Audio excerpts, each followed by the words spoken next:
പിണറായി കായലോട് SDPIയുടെ സദാചാര ഗുണ്ടായിസത്തിൽ യുവതി ആത്മഹത്യ ചെയ്ത സംഭവത്തിൽ ഒളിവിൽ പോയിരുന്ന 2 പ്രതികൾ വിദേശത്തേക്ക് കടന്നതായി വിവരം. പാറമ്പായിലെ റസീന ആത്മഹത്യ ചെയ്ത കേസിലെ പ്രതികളാണ് വിദേശത്തേക്ക് കടന്നത്. സംഭവത്തിൽ പോലീസ് പ്രതികളുടെ ലുക്കൌട്ട് നോട്ടീസ് പുറത്തിറക്കി. SDPIക്കാരായ VC Mubasheer, KA Faisal, VK Shafnas എന്നിവരെയാണ് സദാചാര ഗുണ്ടായിസത്തിൽ പോലീസ് അറസ്റ്റ് ചെയ്തത്. ആത്മഹത്യാ പ്രേരണ കുറ്റം ചുമത്തിയാണ് പോലീസ് ഇവർക്കെതിരെ കേസെടുത്തത്. ഇതിൽ 4-ാം പ്രതി പാടിയിൽ സുനീർ, 5-ാം പ്രതി പൊഞ്ഞത്ത് സക്കറിയ എന്നിവരാണ് പോലീസ് അന്വേഷണം ഊർജിതമാക്കിയതിനു പിന്നാലെ വിദേശത്തേക്ക് കടന്നതെന്നാണ് വിവരം.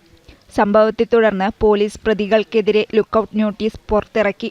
കഴിഞ്ഞ ചൊവ്വാഴ്ചയാണ് റസീനയെ വീടിനുള്ളിൽ തൂങ്ങി മരിച്ച നിലയിൽ കണ്ടെത്തിയത്. യുവതിയുടെ ആൺസുഹൃത്ത് മയ്യിൽ കൊളച്ചേരി സ്വദേശി റഹീസിന്റെ മൊഴിയുടെ അടിസ്ഥാനത്തിലും യുവതിയുടെ ആത്മഹത്യാക്കുറിപ്പിനെ തുടർന്നുമാണ് SDPI പ്രവർത്തകരായ 5 പേർക്കെതിരെ പോലീസ് കേസെടുത്തത്. റസീനയുടെ ആത്മഹത്യയ്ക്ക് പിന്നാലെ പിണറായി പോലീസ് സ്റ്റേഷനിൽ എത്തിയാണ് റഹീസ് പരാതി നൽകിയത്. ജനം, കണ്ണൂർ.